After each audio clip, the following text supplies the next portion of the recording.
Good morning, everyone. This is just a video to elaborate on the video I posted yesterday about me moving my business and really my dream space opening up. Um, I think that a big part of me being so aligned with what steps to take is that, especially when it comes to careers, or my jobs that I've had, is that I was always really, really happy and satisfied with every job that I had before. Now, for 10 to 15 years of my life, I worked in agriculture. I grew up in a very agricultural area where pretty much everybody at some point had picked cherries, grapes, apples, blueberries, asparagus, and peaches.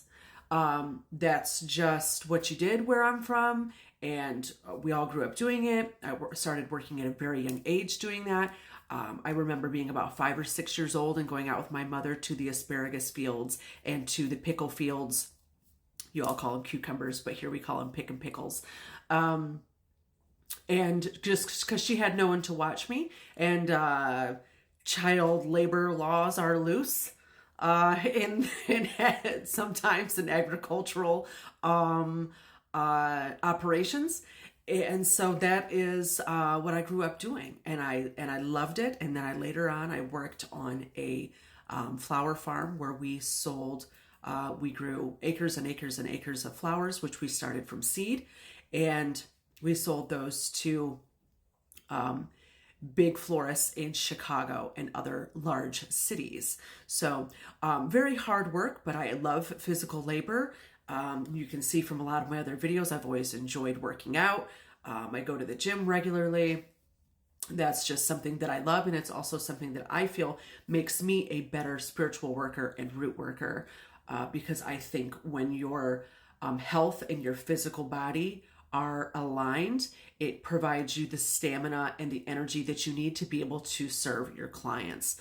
I think that for me personally, a poor diet and your body not being as strong and as grounded and as healthy as it could be, for me, that makes it difficult for me to keep up with my client workload. And I've typically had 5 to 7 clients a week for the past 20 years. So my health and my physicality is something that is super important to me to be able to be productive for you all and serve my business in the caliber that I want to serve it.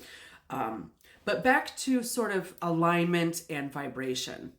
So I think that it's difficult to see the right stepping stones appear in front of you if you're really not. You don't have to be completely satisfied where you're at, but you do need to be grateful for it. If you're not grateful for where you're at and you're not finding some type of happiness in it, you don't have to be 100% satisfied, but you do have to find happiness in it. It will make it difficult for the universe to sort of find what makes you happy and align with that and bring you more of it. So if you're constantly putting out there and being really negative and pessimistic about your jobs, and you're not ever focusing on just the little parts of it that you love, and really taking those and letting your mind run with those and elaborate and visualize more of that for your next job, more of that feeling, the universe will not be able to sync up with what you like and what makes you happy to bring you more of it. So focusing our thoughts and controlling our thoughts is a very big part of manifestation.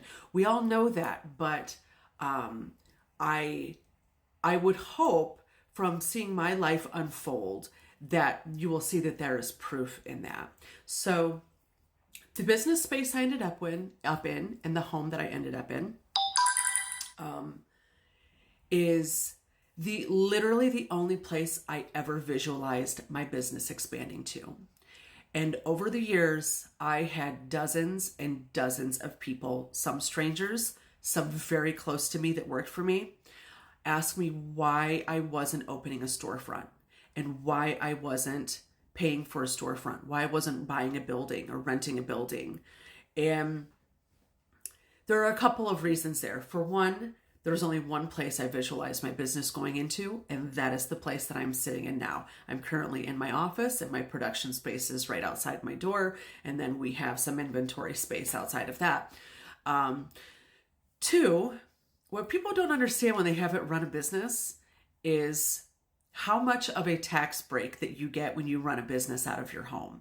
So you can claim the square footage that you use in your home for inventory and production. For me, that was claiming my entire kitchen, my entire dining room, and then all of my inventory storage. You also claim part of your electricity bill, your internet bill, your water bill, all of that stuff. And I actually could claim more than that because I used my outside courtyard area for work meetings and everything. So people that don't run businesses, here's just a little tip.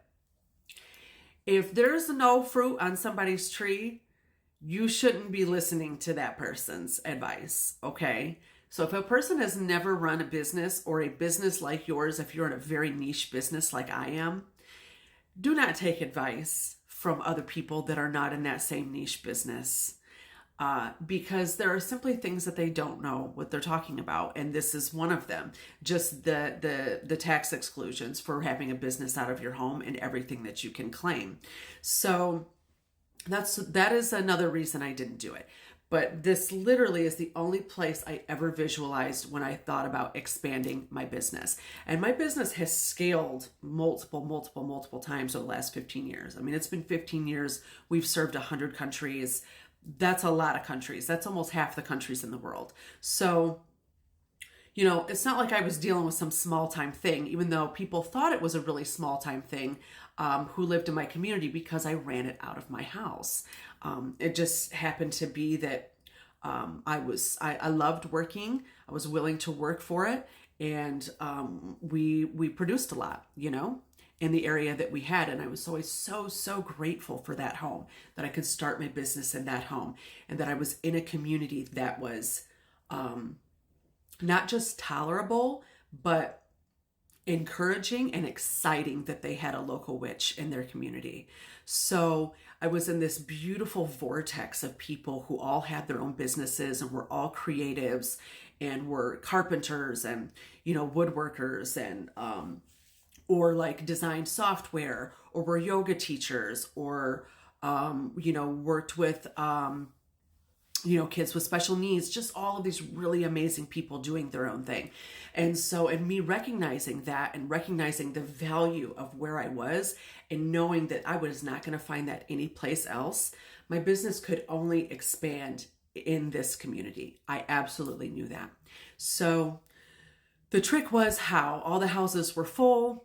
I had asked about renting out a bigger house, or, you know, an additional house. Nothing ever came up. People were dying to get into this community. There's a huge long wait list. So, and then by chance, our beautiful friends, who had decided after a hip replacement they could no longer navigate the stairs, offered the dream home to me. And I knew this was my dream home because 10 years prior, I had worked for the wife of that couple in her alternative therapy business. She does naturopathy and all of this alternative healing therapies in this office, doing insurance billing for her after I'd had my daughter, because I could not go to work with a traditional job because I had an infant, but I still needed to make some money. And if there's one place about this beautiful vortex that I live in, it's that everyone will make sure that you succeed here. And that is how this got set into my brain. It was the only place I could see myself.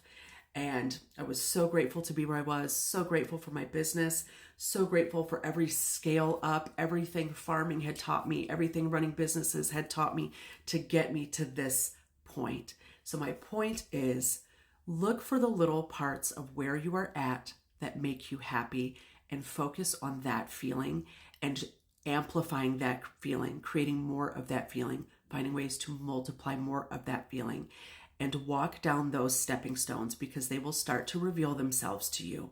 And that is the path that you are supposed to be on. And that is how you find the most joy.